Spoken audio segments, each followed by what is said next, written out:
Rave party ಮೇಲೆ CCB ತಂಡ ದಾಳಿ ಮಾಡಿದಂಥ ಸಂದರ್ಭದಲ್ಲಿ ಡ್ರಗ್ಸ್ ಸೇವನೆ ಮಾಡಿರೋದು ಕನ್ಫರ್ಮ್ ಆಗಿತ್ತು. ಅದಾದ ಬಳಿಕ ಬಿಜೆಪಿಯವರು ಉಡ್ತಾ ಬೆಂಗಳೂರು ಅಂತ ಹೇಳಿ ಒಂದು ಪೋಸ್ಟರ್ ಅನ್ನು ಕೂಡ ಮಾಡಿತ್ತು. ಈ ವಿಚಾರವಾಗಿ ಸಚಿವ ರಾಮಲಿಂಗಾರೆಡ್ಡಿ ಅವರು ಈಗ ಪ್ರತಿಕ್ರಿಯೆಯನ್ನು ಕೊಟ್ಟಿದ್ದಾರೆ.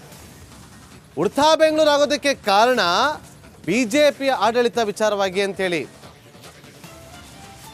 ಸೊ ಈಗ ಮತ್ತೊಂದು ಕಡೆ ಕಾಂಗ್ರೆಸ್ನ ಆಡಳಿತಾವಧಿಯಲ್ಲಿ ಕ್ರೈಮ್ ರೇಟ್ ಜಾಸ್ತಿ ಆಗಿದೆ ಅಂತೇಳಿ ಕುಮಾರಸ್ವಾಮಿ ಅವರೀಗ ಎಕ್ಸ್ಕ್ಲೂಸಿವ್ ಆಗಿ ರಿಪಬ್ಲಿಕ್ ಕನ್ನಡ ಜೊತೆ ಮಾತನಾಡಿದ್ದಾರೆ.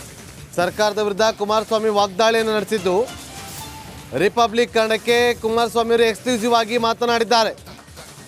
ಕೈ ಮೀರಿದ ಕಾನೂನು ಸುವ್ಯವಸ್ಥೆ ಅಂತೇಳಿ ಕಿಡಿಕಾರಿದ್ದಾರೆ. ರಾಜ್ಯದಲ್ಲಿ ಪೊಲೀಸರ ಮೇಲೆ ಭಯನೇ ಇಲ್ಲದಂತಾಗಿದೆ. ಭಯನೇ ಇಲ್ಲ ಪೊಲೀಸರ ಮೇಲೆ. ಕಾಂಗ್ರೆಸ್ಗೆ ದುಡ್ಡು ಕೊಟ್ಟರೆ ಒಂದೊಳ್ಳೆ ಕಡೆ ಪೋಸ್ಟಿಂಗ್ ಅನ್ನ ಮಾಡಿಕೊಡ್ತಾರೆ. ಮಹಿಳೆಯರ ಮೇಲೆ ದೌರ್ಜನ್ಯ ನಡೀತಾ ಇದೆ, ತಲೆ ಕೆಟ್ಟವನು ಪೆನ್ ಡ್ರೈವ್ ಹಂಚಿಕೆ ಮಾಡ್ತಾನೆ ಅಂತೇಳಿ ಆರೋಪವನ್ನ ಕೂಡ ಮಾಡಿದ್ದಾರೆ. ಕೇಳಿ.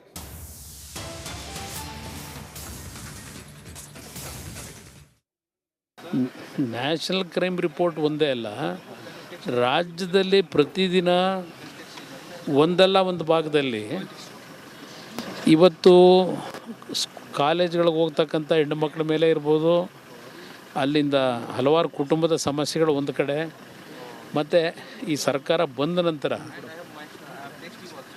ಪೊಲೀಸ್ ಇಲಾಖೆ ಬಗ್ಗೆ ಯಾರಿಗೂ ಭಯ ಭಕ್ತಿನೇ ಇಲ್ಲ, ಆ ಒಂದು ವಾತಾವರಣ ಇದೆ. ಈ ಸರ್ಕಾರದಲ್ಲಿ ಕಾನೂನು ಅಂತಕ್ಕಂಥದ್ದು ಸಂಪೂರ್ಣವಾಗಿ ನಾವಿವತ್ತು ಕಣ್ಮರೆ ಆಗ್ತಾ ಇರ್ತಕ್ಕಂಥದ್ದು ನೋಡ್ತಾ ಇದ್ದೇವೆ. ಇವತ್ತು ಈ ಸರ್ಕಾರದ ನಡವಳಿಕೆಗಳೇ ಪ್ರಮುಖ ಕಾರಣ.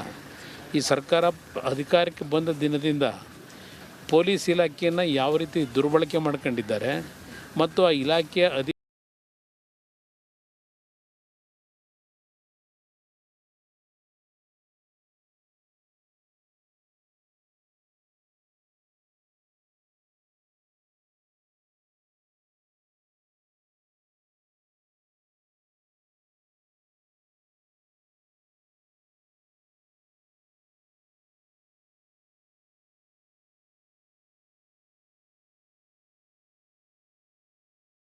ಅಧಿಕಾರಿಗಳನ್ನು ಇವರು ಯಾವ ಆಧಾರದ ಮೇಲೆ ಪೋಸ್ಟಿಂಗ್ಗಳು ಕೊಡ್ತಕ್ಕಂಥದ್ದು ಮಗದೊಂದು ಪ್ರಾರಂಭ ಆಯಿತು.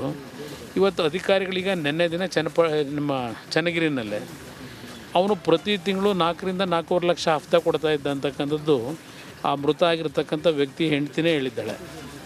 ಈ ತಿಂಗಳು ಕೊಡಲಿಲ್ಲ ಅಂತೇಳಿ ಕರ್ಕೊಂಡು ಹೋದರು ಅಂತೇಳಿ. ಇದು ಚನ್ನಗಿರಿ ಒಂದು ಸಮಸ್ಯೆ, ಇಡೀ ರಾಜ್ಯದಲ್ಲಿ ನಡೀತಾ ಇರತಕ್ಕಂಥ. ಪ್ರಜ್ವಲ್ ರೇವಣ್ಣ ಪೆನ್ ಡ್ರೈವ್ ಹಂಚಿದ್ ನೀವೇ ಅಂತ ಹೇಳ್ತಿದ್ದಾರೆ ಕಾಂಗ್ರೆಸ್ ನಾಯಕರು. ಅದು ಯಾರು ತಾಲಿಕೇಟ್ ಹೇಳ್ತಾರೆ, ಬನ್ನಿ ಅದು ಮಾತಾಡೋಣ ಅಂತ ಆಮೇಲೆ ಮಾತಾಡ್ತೀನಿ ಸರ್. ಈಗ ಪ್ರಜ್ವಲ್ ರೇವಣ್ಣ ಪೆನ್ ಡ್ರೈವ್ ಹಂಚಿದ್ ನೀವೇ ಅಂತ ಹೇಳ್ತಿದ್ದಾರೆ ಕಾಂಗ್ರೆಸ್ ನಾಯಕರು. ಅದು ಯಾರು ತಾಲಿಕೇಟ್ ಹೇಳ್ತಾರೆ, ಬನ್ನಿ ಅದು ಮಾತಾಡೋಣ ಅಂತ ಆಮೇಲೆ ಮಾತಾಡ್ತೀನಿ. ರೇವ್ ಪಾರ್ಟಿ ಮೇಲೆ ಸಿಸಿಬಿ ತಂಡ ದಾಳಿ ಮಾಡಿದಂಥ ಸಂದರ್ಭದಲ್ಲಿ ಡ್ರಗ್ಸ್ ಸೇವನೆ ಮಾಡಿರೋದು ಕನ್ಫರ್ಮ್ ಆಗಿತ್ತು. ಅದಾದ ಬಳಿಕ ಬಿಜೆಪಿಯವರು ಉಡ್ತಾ ಬೆಂಗಳೂರು ಅಂತ ಹೇಳಿ ಒಂದು ಪೋಸ್ಟರ್ ಅನ್ನು ಕೂಡ ಮಾಡಿತ್ತು. ಈ ವಿಚಾರವಾಗಿ ಸಚಿವ ರಾಮಲಿಂಗಾರೆಡ್ಡಿ ಅವರು ಈಗ ಪ್ರತಿಕ್ರಿಯೆಯನ್ನು ಕೊಟ್ಟಿದ್ದಾರೆ. ಉಡ್ತಾ ಬೆಂಗಳೂರು ಆಗೋದಕ್ಕೆ ಕಾರಣ ಬಿಜೆಪಿಯ ಆಡಳಿತ ವಿಚಾರವಾಗಿ ಅಂತೇಳಿ.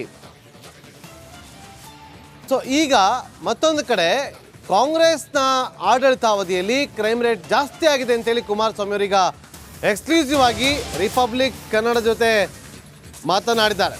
ಸರ್ಕಾರದ ವಿರುದ್ಧ ಕುಮಾರಸ್ವಾಮಿ ವಾಗ್ದಾಳಿಯನ್ನು ನಡೆಸಿದ್ದು ರಿಪಬ್ಲಿಕ್ ಕನ್ನಡಕ್ಕೆ ಕುಮಾರಸ್ವಾಮಿ ಅವರು ಎಕ್ಸ್ಕ್ಲೂಸಿವ್ ಆಗಿ ಮಾತನಾಡಿದ್ದಾರೆ. ಕೈ ಮೀರಿದ ಕಾನೂನು ಸುವ್ಯವಸ್ಥೆ ಅಂತೇಳಿ ಕಿಡಿಕಾರಿದ್ದಾರೆ. ರಾಜ್ಯದಲ್ಲಿ ಪೊಲೀಸರ ಮೇಲೆ ಭಯನೇ ಇಲ್ಲದಂತಾಗಿದೆ. ಭಯನೇ ಇಲ್ಲ ಪೊಲೀಸರ ಮೇಲೆ. ಕಾಂಗ್ರೆಸ್ಗೆ ದುಡ್ಡು ಕೊಟ್ಟರೆ ಒಂದೊಳ್ಳೆ ಕಡೆ ಪೋಸ್ಟಿಂಗ್ ಅನ್ನ ಮಾಡಿಕೊಡ್ತಾರೆ. ಮಹಿಳೆಯರ ಮೇಲೆ ದೌರ್ಜನ್ಯ ನಡೀತಾ ಇದೆ, ತಲೆ ಕೆಟ್ಟವನು ಪೆನ್ ಡ್ರೈವ್ ಹಂಚಿಕೆ ಮಾಡ್ತಾನೆ ಅಂತೇಳಿ ಆರೋಪವನ್ನ ಕೂಡ ಮಾಡಿದ್ದಾರೆ. ಕೇಳಿ.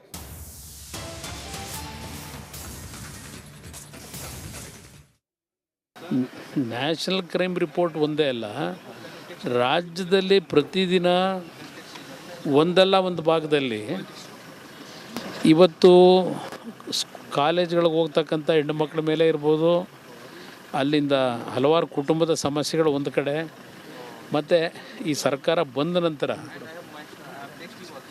ಪೊಲೀಸ್ ಇಲಾಖೆ ಬಗ್ಗೆ ಯಾರಿಗೂ ಭಯ ಭಕ್ತಿನೇ ಇಲ್ಲ, ಆ ಒಂದು ವಾತಾವರಣ ಇದೆ. ಈ ಸರ್ಕಾರದಲ್ಲಿ ಕಾನೂನು ಅಂತಕ್ಕಂಥದ್ದು ಸಂಪೂರ್ಣವಾಗಿ ನಾವಿವತ್ತು ಕಣ್ಮರೆ ಆಗ್ತಾ ಇರ್ತಕ್ಕಂಥದ್ದು ನೋಡ್ತಾ ಇದ್ದೇವೆ. ಇವತ್ತು ಈ ಸರ್ಕಾರದ ನಡವಳಿಕೆಗಳೇ ಪ್ರಮುಖ ಕಾರಣ. ಈ ಸರ್ಕಾರ ಅಧಿಕಾರಕ್ಕೆ ಬಂದ ದಿನದಿಂದ ಪೊಲೀಸ್ ಇಲಾಖೆಯನ್ನು ಯಾವ ರೀತಿ ದುರ್ಬಳಕೆ ಮಾಡ್ಕೊಂಡಿದ್ದಾರೆ ಮತ್ತು ಆ ಇಲಾಖೆಯ ಅಧಿಕಾರಿಗಳನ್ನು ಇವರು ಯಾವ ಆಧಾರದ ಮೇಲೆ ಪೋಸ್ಟಿಂಗ್ಗಳು ಕೊಡ್ತಕ್ಕಂಥದ್ದು ಮಗದೊಂದು ಪ್ರಾರಂಭ ಆಯಿತು. ಇವತ್ತು ಅಧಿಕಾರಿಗಳೀಗ ನಿನ್ನೆ ದಿನ ನಮ್ಮ ಚನ್ನಗಿರಿನಲ್ಲೇ ಅವನು ಪ್ರತಿ ತಿಂಗಳು 4ರಿಂದ 4.25 ಲಕ್ಷ ಹಫ್ತಾ ಕೊಡ್ತಾ ಇದ್ದ ಅಂತಕ್ಕಂಥದ್ದು ಆ ಮೃತ ಆಗಿರ್ತಕ್ಕಂಥ ವ್ಯಕ್ತಿ ಹೆಂಡ್ತಿನೇ ಹೇಳಿದ್ದಾಳೆ. ಈ ತಿಂಗಳು ಕೊಡಲಿಲ್ಲ ಅಂತೇಳಿ ಕರ್ಕೊಂಡು ಹೋದರು ಅಂತೇಳಿ. ಇದು ಚನ್ನಗಿರಿ ಒಂದು ಸಮಸ್ಯೆ, ಇಡೀ ರಾಜ್ಯದಲ್ಲಿ ನಡೀತಾ ಇರತಕ್ಕಂಥ. ಈಗ ಪ್ರಜ್ವಲ್ ರೇವಣ್ಣ ಪೆನ್ ಡ್ರೈವ್ ಹಂಚಿದ್ದು ನೀವೇ ಅಂತ ಹೇಳ್ತಿದ್ದಾರೆ ಕಾಂಗ್ರೆಸ್ ನಾಯಕರು. ಅದು ಯಾರು ತಾಲಿಕೇಟ್ ಹೇಳ್ತಾರೆ, ಬನ್ನಿ ಅದು ಮಾತಾಡೋಣ ಅಂತ ಆಮೇಲೆ ಮಾತಾಡ್ತೀನಿ. ಸರ್, ಈಗ ಪ್ರಜ್ವಲ್ ರೇವಣ್ಣ ಪೆನ್ ಡ್ರೈವ್ ಹಂಚಿದ್ದು ನೀವೇ ಅಂತ ಹೇಳ್ತಿದ್ದಾರೆ ಕಾಂಗ್ರೆಸ್ ನಾಯಕರು. ಅದು ಯಾರು ತಾಲಿಕೇಟ್ ಹೇಳ್ತಾರೆ, ಬನ್ನಿ ಅದು ಮಾತಾಡೋಣ ಅಂತ ಆಮೇಲೆ ಮಾತಾಡ್ತೀನಿ.